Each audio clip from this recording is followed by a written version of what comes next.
அஸ்ஸலாமு அலைக்கும் வரஹ்மத்துல்லாஹி வபரகாத்துஹ். அல்ஹம்துலில்லாஹ் வஸ்ஸலாத்து வஸ்ஸலாம் அலா அஷ்ரஃபில் முர்சலீன் வஅலா ஆலிஹி வஸஹ்பிஹி அஜ்மாயின் அம்மா பஅத். இன்னும் ஒரு தொகுப்பில் உங்களை சந்திப்பதையிட்டு பெருமகிழ்ச்சி அடைகின்றேன். எல்லா புகழும் அல்ஹம்துலில்லாஹ், அல்லாஹ்வுக்கு எல்லா புகழும். இன்றைய பாடத்தில் உளுவின் ஆதாபுகளும் அதன் சுன்னாக்களையும் பற்றி நாங்கள் ஆராய்வோம். ஏனென்றால் ஃபரலுகள் இருக்கின்றன, சுன்னத்துகள் இருக்கின்றன, ஷரத்துகள் இருக்கின்றன.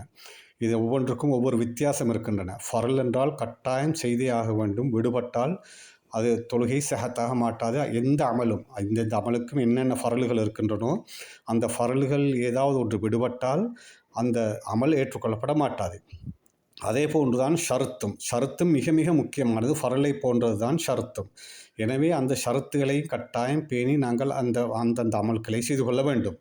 அதிலே அதைவிட மேலதிகமானது தான் சுன்னா என்றால் செய்தால் நன்மை கிடைக்கும், செய்யாவிட்டால் நன்மை பாவம் இல்லை. ஆனாலும் செய்யும்போது ஒரு சுன்னாவை நாங்கள் ஹயாத்தாக்கினோம் என்றால் 100 ஷஹீதுகளுடைய நன்மையை அல்லாஹ் சுப்ஹானஹு வ தஆலா எங்களுக்கு தருவதாக வாக்களித்திருக்கின்றார்கள் நபி ஸல்லல்லாஹு அலைஹி வஸல்லம் அவர்கள். ஒரு ஷஹீதுடைய நன்மை எந்த அளவு என்றால், புனிதமான ஜிஹாதில் ஈடுபட்டு தன்னுடைய இரத்த சொட்டொன்று கீழே விழுவதற்கு முன்னதாக அவருடைய சகல பாவங்களையும் அல்லாஹ் சுப்ஹானஹு வ தஆலா மன்னித்து விடுவதாக. அப்படிப்பட்ட ஷஹீதுடைய அந்தஸ்து தான். அதை போன்ற ஒரு சுன்னாவை ஹயாத்தாக்கினோம் என்றால் 100 ஷஹீதுகளுடைய நன்மை அல்லாஹ் சுப்ஹானஹு வ தஆலா எங்களுக்கு தருவான். எனவே எங்களால் இயன்ற அளவு சுன்னாக்களையும் பின்பற்றி நாங்கள் எல்லா அமல்களையும் செய்வோமெனின் எங்களுடைய அமல்கள் உயிரோட்டமுள்ள அமலாக அல்லாஹ் சுப்ஹானஹு வ தஆலா ஏற்றுக்கொள்வான்.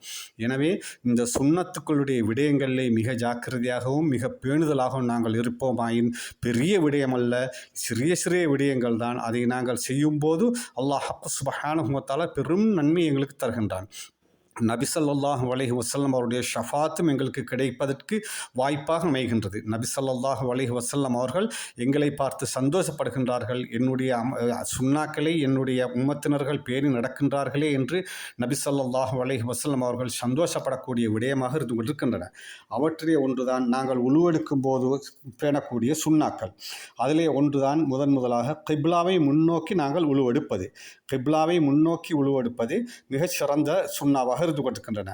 அதே நேரத்தில் அவுரத்துகளை மறைத்து கொள்ள வேண்டும். விசேடமாக முழங்காலுக்கும் தொப்புளுக்கும் இடையில் ஆண்களாக இருந்தால் முழங்காலுக்கும் தொப்புளுக்கும் இடையிலே கட்டாயம் மறைத்து கொள்ள வேண்டும்.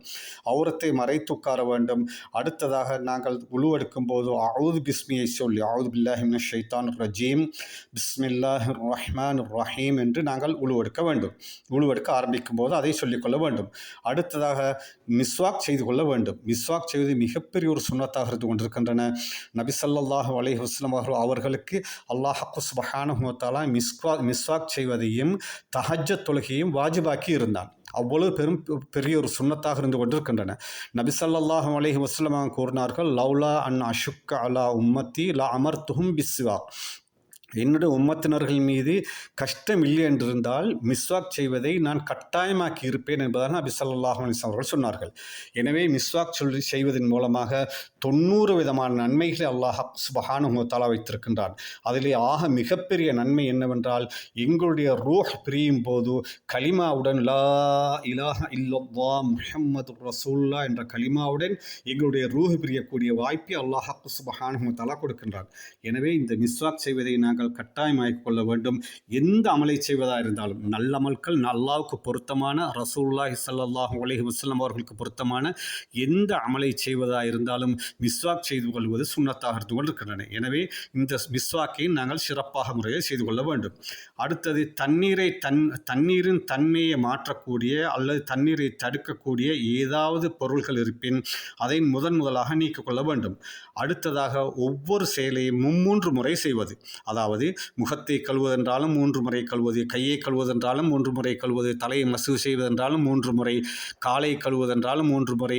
எனவே இந்த ஒவ்வொரு விடயங்களையும் 3 முறை செய்து கொள்வது சுன்னத்தாக இருந்து கொண்டிருக்கின்றன. ஒவ்வொரு உறுப்புகளையும் கழுவும் போதும் ஒழு செய்யும் போதும் அதற்கான துஆக்கள் இருக்கின்றன. அந்த துஆக்களை மஸ்னூனில் இருக்கின்றன. அந்த துஆக்களை பார்த்து நாங்கள் பாடமாக்கி அது ஓதிக்கொள்ள வேண்டும். இன்ஷா அல்லாஹ் அந்த துஆக்களை பற்றிய விளக்குகளை இன்னும் அறிவிப்பிலே நாங்கள் இன்ஷா அல்லாஹ் அறிந்து கொள்வோம். அடுத்ததாக முகத்தை அதனுடைய மேல் பகுதியிலே இருந்து நாங்கள் ஆரம்பிக்க வேண்டும். முகத்தை கழுவும் போது நாங்கள் நெற்றியிலே இருந்து மேல் பகுதியிலே இருந்து ஆரம்பிப்பது சுன்னத்து.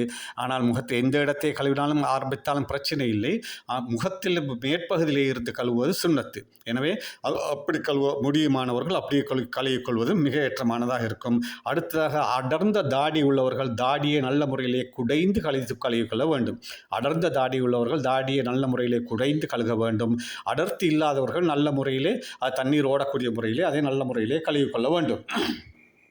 தண்ணீரை முகத்தில் அடித்து கழுவாமல் இருப்பது சுன்னத்து. தண்ணீரை முகத்திலே அடித்து கழுவுவது மக்ரூஹாக இருந்து கொண்டிருக்கின்றன.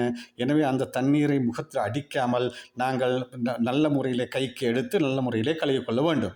இரு கைகளையும் உள்ளங்கையின் பின்னங்கையிலிருந்து இரு கைகளையும் உள்ளங்கைகளிலே தண்ணீர் எடுத்து எங்களுடைய பின்னங்கையில் இருந்து ஆரம்பித்து முன்கை வரைக்கும் கழுவிக்கொள்வது சுன்னத்தாக இருந்து கொண்டிருக்கிறார். கையை கழுவும் போது நாங்கள் மணிக்கட்டு கையிலே தண்ணீரை கூட்டி, அதாவது உள்ளங்கையிலே தண்ணீரை கூட்டி எங்களுடைய மணிக்கட்டு முழங்கை வரைக்கும் நாங்கள் கழுவிக்கொள்வது சுன்னத்தாக இருந்து கொண்டிருக்கின்றன.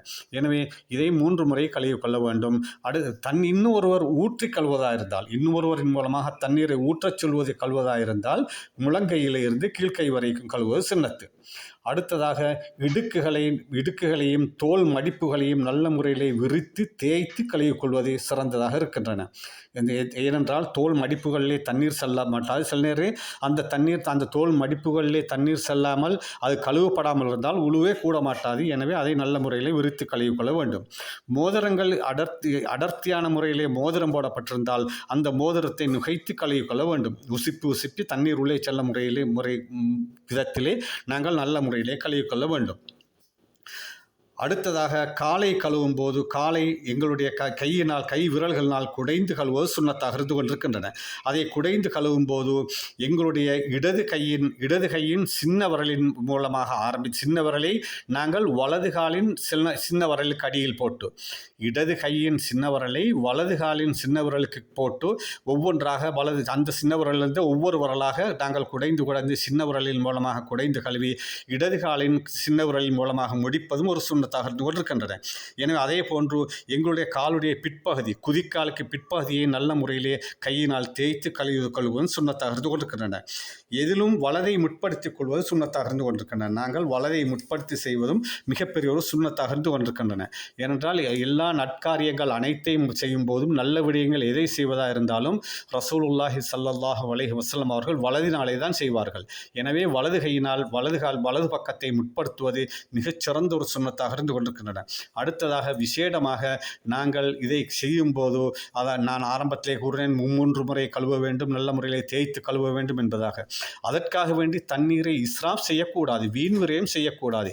வீண் விரயம் செய்வதை அல்லாஹ் சுப்ஹானஹு வ தஆலா ஒருபோதும் விரும்பவில்லை. எதிலாக இருந்தாலும், தண்ணீராக இருந்தாலும் என்ன, சாப்பாடாக இருந்தாலும் என்ன, பேசுவதாக இருந்தாலும் என்ன, நடப்பதாக இருந்தாலும் என்ன, பிடிப்பதாக இருந்தாலும் அனைத்திலும் நாங்கள் இஸ்ராஃபை கைவிட்டு விட வேண்டும். இஸ்ராஃப் வீண் விரயம் செய்யக்கூடாது. வீண் விரயத்தை ஒருபோதும் இஸ்லாம் ஆதரிக்கவில்லை. எனவே வீண் விரயத்தை நாங்கள் முழுதாக நாங்கள் தவிர்த்து கொள்ள வேண்டும்.